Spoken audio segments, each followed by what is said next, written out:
This is the margarine and shortening pilot plant facility, and currently we are running samples for the research where we are doing structural fats for the margarine with low saturate in mind.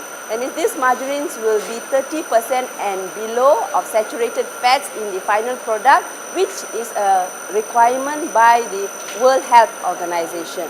So we are working on oil binding capacity of special palm fractions, which is actually natural and green.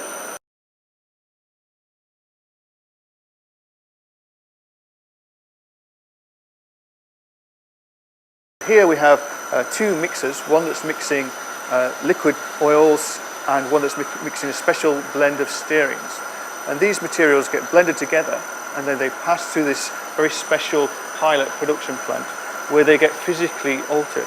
So by applying certain mechanical stresses and certain low temperatures to them, we convert them from liquids into a solid margarine product.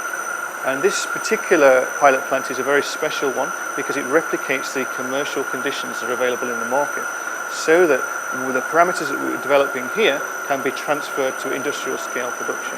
Once we have done the blends, the next stage will be to do margarines. That means spreadable margarines that can be refrigerated or withstand climates, high temperatures as 30 degrees Celsius. So that will be the next stage. The potential for this work is quite phenomenal in that it uses a product which is nominally a waste product in the stearins and combines it with some very healthy oils to make a product which can be sold around the world as a solid fat for use in baking or for use in spreading.